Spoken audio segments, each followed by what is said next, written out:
नमस्कार दोस्तों, क्या आपने कभी सोचा है कि राजनीति में पावर और पैसे का कनेक्शन कितना गहरा है?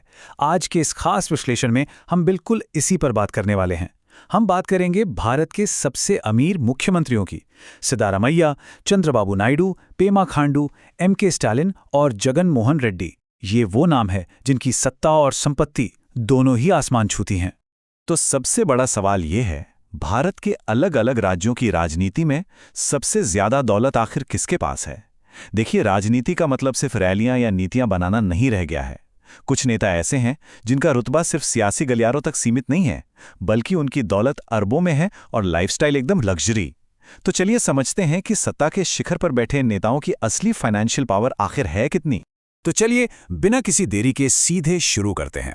हम 5 से लेकर 1 तक का काउंटडाउन करेंगे और सच बताऊं तो नंबर 1 पर जिस नेता का नाम है ना, उनकी कुल संपत्ति के आंकड़े देखकर आप सच में हैरान रह जाएंगे। तो कुर्सी की पेटी बांध लीजिए, क्योंकि ये आंकड़े वाकई होश उड़ाने वाले हैं। हमारी लिस्ट में 5वें नंबर पर आते हैं कर्नाटक के मुख्यमंत्री सिद्धारमैया। दक्षिण भारत की राजनीति में ये एक बहुत ही कद्दावर नाम है और इनका राजनीतिक सफर काफी लंबा रहा है। लेकिन आज हम सिर्फ उनके तजुर्बे की बात नहीं कर रहे हैं, बल्कि बात हो रही है उनकी घोषित संपत्ति की, जो उन्हें इस लिस्ट में लेकर आई है। अब यहाँ एक बड़ा दिलचस्प कॉन्ट्रास्ट देखने को मिलता है। एक तरफ उनकी इमेज एकदम गरीबों वाले नेता की है, जो हमेशा आम आदमी और सोशल स्कीम्स की बात करते हैं। लेकिन दूसरी तरफ उनकी पर्सनल वेल्थ करोड़ों में है। इसमें बहुत सी जमीनें, बड़े बड़े घर और कई तरह के इन्वेस्टमेंट्स शामिल हैं। मतलब एक प्रो पुअर इमेज के पीछे एक बहुत ही तगड़ा फाइनेंशियल बैकग्राउंड भी मौजूद है। चलिए अब लिस्ट में एक कदम और आगे बढ़ते हैं। नंबर 4 पर हमारा फोकस जाता है आंध्र प्रदेश की राजनीति के एक बहुत ही बड़े चेहरे पर, एन चंद्रबाबू नायडू। आप जानते ही होंगे, चंद्रबाबू नायडू को भारत के सबसे हाईटेक नेताओं में गिना जाता है। आईटी और बिजनेस को लेकर उनका जो विजन रहा है वो काफ़ी फेमस है। और दिलचस्प बात यह है कि उनका ये विजन उनकी पर्सनल वेल्थ में भी झलकता है। रिपोर्ट्स की माने तो उनकी संपत्ति सैकड़ों करोड़ों में है। हैदराबाद और आंध्र की पॉलिटिक्स में उनका जो दबदबा है और साथ में ये जो उनकी वेल्थ है, ये साफ दिखाता है कि कैसे टेक्नोलॉजी का विजन और पॉलिटिकल पावर मिलकर एक बहुत बड़ा एम्पायर खड़ा कर सकते हैं। अब आते हैं नंबर 3 पर। और सच कहूं तो ये नाम शायद आप में से बहुत से लोगों को चौंका दे। ये हैं अरुणाचल प्रदेश के मुख्यमंत्री पेमा खांडू। जी हां, हम बात कर रहे हैं अरुणाचल प्रदेश की उस छिपी हुई संपत्ति की। देखिए, नेशनल मीडिया की बहसों में पेमा खांडू का नाम भले ही हर रोज ना गूंजता हो, लेकिन इनका फैमिली बिजनेस और पॉलिटिकल इन्फ्लुएंस बहुत ही जबरदस्त है। इनकी घोषित संपत्ति करोड़ों में है, जो बड़े बड़े राष्ट्रीय स्तर के नेताओं को सीधी टक्कर देती है। ये इस बात का परफेक्ट उदाहरण है कि रीजनल पॉलिटिक्स में भी कितनी गहरी फाइनेंशियल पावर हो सकती है। और अब हम पहुंच गए हैं टॉप 2 में।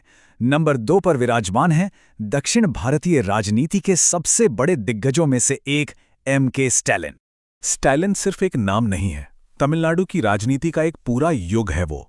दशकों का एक्सपीरियंस और डीएमके पार्टी पर उनकी लोहे जैसी पकड़ तो है ही, लेकिन इसके साथ साथ रिपोर्ट्स बताती हैं कि उनके पास बेशुमार संपत्तियां और इन्वेस्टमेंट्स हैं। इसमें उनके परिवार से जुड़ी भी ढेरों संपत्तियां भी शामिल हैं। उनका ये पॉलिटिकल दबदबा और ये अथाह संपत्ति, ये दोनों चीजें मिलकर उन्हें इस लिस्ट में इतना ऊपर ले आती हैं। तो अब बारी है उस पल की जिसका हम सबको इंतजार था, अनडिस्प्यूटेड नंबर 1।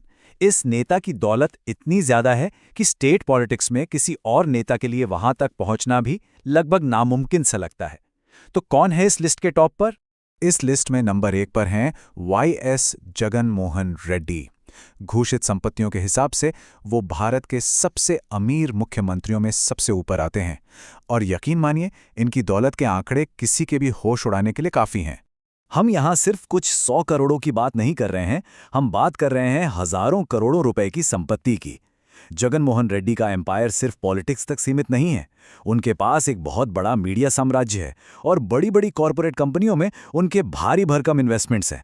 उनकी लग्जरी लाइफस्टाइल अक्सर चर्चा का विषय रहती है।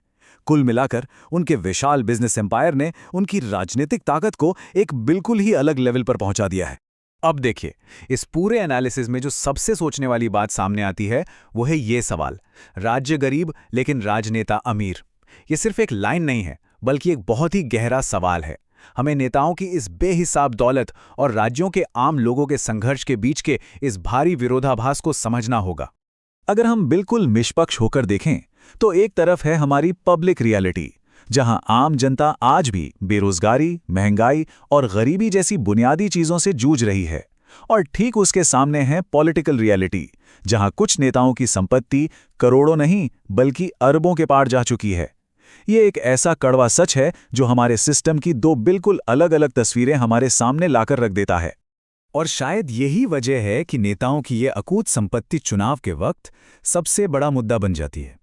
जैसी इलेक्शन का मौसम आता है, ये दौलत, ये आंकड़े, सब कुछ तीखी बहसों और जांच का केंद्र बन जाते हैं। राजनीति में पैसे का ये बढ़ता हुआ दखल एक ऐसा टॉपिक है जिस पर बार बार सवाल उठते हैं, क्योंकि आखिर में यही चीजें वोटर्स के नजरिए को भी बहुत गहराई तक प्रभावित करती हैं। तो दोस्तों, आज की इस चर्चा को खत्म करने से पहले मैं आपके सामने एक बहुत ही अहम सवाल छोड़ना चाहता हूं। एक सच्चे लीडर के लिए असल में क्या ज्यादा जरूरी है, उसकी अरबों की दौलत या फिर जनता का अटूट भरोसा? सत्ता की असली ताकत आखिर कहां से आती है?